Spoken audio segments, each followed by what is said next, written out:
तो यार 19 क्वेश्चन तक हमारे हो गए थे। आज हम लोग 20 क्वेश्चन स्टार्ट करते और देखो अब 20 से लेके 29 क्वेश्चन उपासना। एक माइंड सेट करके चलो, सारे क्वेश्चन 6 मार्क्स के लेंथी होंगे नो डाउट। पूरी कोशिश करूंगा कि सिंपल से सिंपल कराने को ट्राई करूंगा उनका, ठीक है। इन सारे क्वेश्चन में 3-3 4-4 मेथड्स हैं, जो मुझे सबसे सिंपल लगा है वही मैं इस वीडियो में आप लोगों को बताऊंगा, ठीक। कई सारे मेथड है क्या। तो क्वेश्चन नंबर 20 देखते हैं क्या बोल रहा है। सो दैट, और इस क्वेश्चन का मीनिंग समझते चलना साथ में। So that the right circular cylinder of a given surface area. तो सबसे पहले एक राइट सर्कुलर सिलेंडर बनाओ। Very good.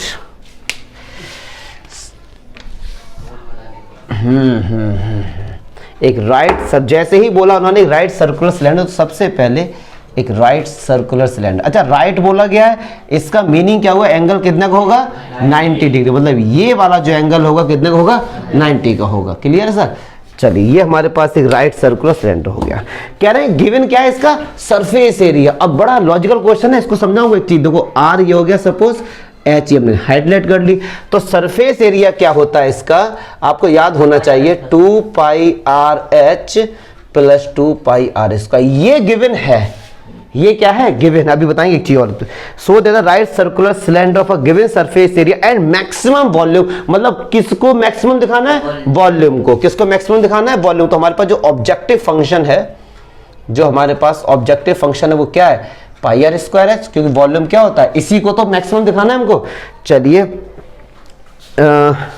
Maximum volume is such that its height is equals to the diameter of the base. इसकी जो height है ना वो इसके डायामीटर इक्वल्स टू 2r होता है ना।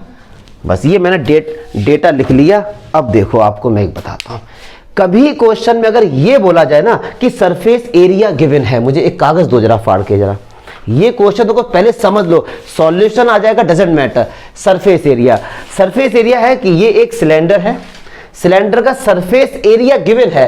सरफेस, आपको पता है सिलेंडर बनता कैसे है, ये एक रेक्टेंगुलर शीट है, इसको इस तरीके से हमने अगर ये फोल्ड कर दिया तो हमारा क्या बन गया, सिलेंडर बन गया। अच्छा, हम सिलेंडर इस तरीके से भी तो बना सकते हैं, इस तरीके से ऐसे करके ना, कई सारे तरीके हम यहां से भी सिलेंडर को बना सकते हैं। मतलब हमारे पास सरफेस एरिया गिवन है, मतलब सीट गिवन है, एक रेक्टेंगुलर सीट गिवन है। इस सीट से कई प्रकार के आप सिलेंडर बना सकते हैं, यस और नो। इस सीट से, जैसे ये सीट है, इस सीट से मैंने इतना फाड़ दिया, इससे भैया एक सिलेंडर बना दिया। इस सीट से कई सारे इनफाइनाइट नंबर ऑफ सिलेंडर बन सकते हैं, पक्की बात है। लेकिन कह रहे हैं कि जिस सिलेंडर का वॉल्यूम सबसे ज्यादा होगा, बात समझो, इस सरफेस एरिया से इनफाइनाइट नंबर ऑफ सिलेंडर आप लोग बना सकते हैं। फॉर एग्जांपल एक ये हो गया, एक इस तरीके से हो गया, इसको कट करके बना दे, कई तरीके से। तो जिसका वॉल्यूम सबसे ज्यादा होगा तो उस सिलेंडर की जो हाइट है ना वो उसके डायमीटर के इक्वल होगी। ये आपको प्रूव करना है। क्या मैं समझा पाई बात, पक्की बात है ना। ये समझ आ रहा है कि इससे कितने नंबर ऑफ सिलेंडर बनने, कैसे बनना है, पक्की बात है ना। तो इसमें बोला गया है सरफेस एरिया गिवन है, तो ऐसा मत समझना कि सरफेस एरिया का जो ये फॉर्मूला होता है आर एच बी गिवन, ऐसा नहीं है। ये एस को कांस्टेंट कंसीडर करेंगे, केवल एस को, क्योंकि सरफेस एरिया गिवन है। आर एच तो चेंज होंगे ना, बात समझ आ रही है। तो आर और एच को ऐसा मत सोचना कांस्टेंट कंसीडर कर लेना, हम कैपिटल एस को कांस्टेंट कंसीडर करेंगे। क्लियर है। चलिए, अब इसको हमें क्या दिखाना है, मैक्सिमम दिखाना है। अब एक प्रॉब्लम आ रही है, किसके रेस्पेक्ट में डिफरेंशिएशन करेंगे, क्योंकि आर भी वेरिएबल है और एच भी वेरिएबल। अब बस एक लॉजिक लगाएंगे, देखो जरा, v equals to pi are square. H की वैल्यू अगर मैं यहां से निकालूं तो आप बताना क्या एच की वैल्यू ये नहीं आएगी, S minus 2 pi are square upon 2 pi R, क्या ये नहीं आएगी। देखो एस कांस्टेंट हो गया, पूरा फंक्शन आर में आ गया, तो हम आर के रेस्पेक्ट में डिफरेंशिएशन कर देंगे। बात समझ आ रही है ना। आप यहां से आर की वैल्यू भी निकाल सकते थे, लेकिन बड़ी दिक्कत होती, यहां आर स्क्वायर है, यहां आर है, तो एक क्वाड्रेटिक इक्वेशन बन रही थी, बड़ी दिक्कत हो जाती। अब आर के रेस्पेक्ट में क्या हम लोग करेंगे डिफरेंस। उससे पहले कुछ कैंसिल हो रहा है, पाई से पाई कैंसिल हो गया, एक आर से भैया एक आर कैंसिल हो गया। तो चलिए इसका अंदर मल्टीप्लाई करते हैं, तो R S divide by 2 minus 2 pi R cube. अगर मैंने ऐसा लिखा तो ये समझ आया। देखो आर का मल्टीप्लाई किया और इस 2 का डिवाइड इसके साथ भी होगा, इसके साथ भी होगा, अलग अलग कर दिया। क्लियर है ना। अब कर देंगे डिफरेंशिएशन, तो dv अपॉन dr। अब देखिए r का तो 1 हो गया, तो ये s/2 आ गया, माइनस ये क्या हो गया 6 pi are square divide by 2। Differentiation में डाउट नहीं होना चाहिए, आर के रेस्पेक्ट में करें, आर क्यू का क्या होगा 3r² और 2 पहले से है तो 6 2 जा 6 हो गया। दूसरा काम क्या होता था, इसको रखते थे 0 के इक्वल, डायरेक्ट कर रहा हूं मैं, तो s/2 equals to 6πr² divide by 2, इससे ये कैंसिल हो गया। अगर मैं यहां से r निकालूंगा तो क्या r ये नहीं आएगा, क्या r ये नहीं आएगा, पक्की बात है।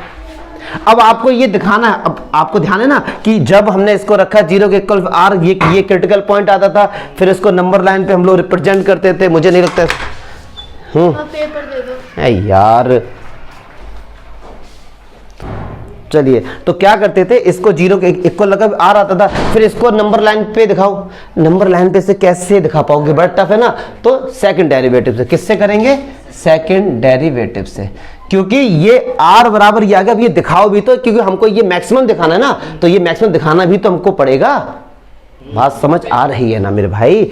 तो चलो भैया अब इसका होगा डिफरेंशिएशन दोबारा, तो d²v अपॉन dr², तो s/2 का तो 0 हो गया, s कांस्टेंट है, माइनस 6 2 जा 12 πr डिवाइड बाई 2। अब एक बात सुनो, r की वैल्यू पॉजिटिव है, पक्की बात है, यहां पुट करोगे क्या इसका आंसर नेगेटिव नहीं आएगा, पक्की बात है। अब यहां पे वैल्यू रख के दिखाना नहीं है उनको, केवल हमको मतलब होता है साइन से, तो हम यहां पे लिखेंगे d²v अपॉन dr², और मैंने r की जगह पे s/6π रखा, तो पक्की बात है इसकी वैल्यू 0 से कम, बस इतना काम हो गया। टीचर नंबर देगा, टीचर समझ रहा है कि ये चीज नेगेटिव है, अगर ये नेगेटिव है, r की जगह कितनी भी बड़ी पॉजिटिव वैल्यू पुट कर दो आंसर तो नेगेटिव आएगा, और r कभी नेगेटिव हो नहीं सकता, देखो क्योंकि r तो लेंथ है, लेंथ कभी नेगेटिव नहीं हो सकती ना, तो पक्की बात है ये 0 आएगा, ये मतलब 0 से कम आएगा। So r equals to s/6π is a point of maxima, very good, the point of, लेकिन ये तो हो गया।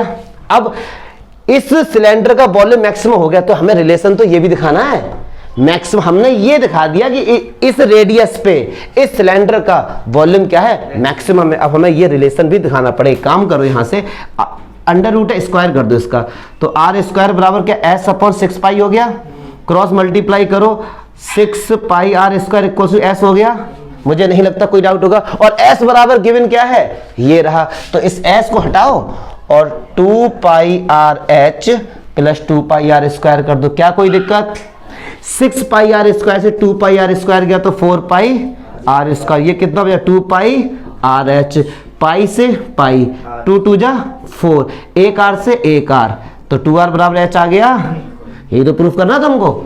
तो पक्की बात है ये सबसे सिंपल सबसे छोटा सॉल्यूशन है, 6 नंबर क्या है ये क्वेश्चन, ठीक है सर। तो आप बताइए कि सर आपको यहां दिक्कत हुई, क्वेश्चन का मीनिंग समझो, सरफेस एरिया गिवन है, तो इसका मतलब ऐसा मत सोचना कि ये आर एच भी गिवन ना, एस को कांस्टेंट कंसीडर करेंगे, ठीक है, क्लियर है। जो डाउट है मुझे बताओ मल्होत्रा सर, ये डाउट है।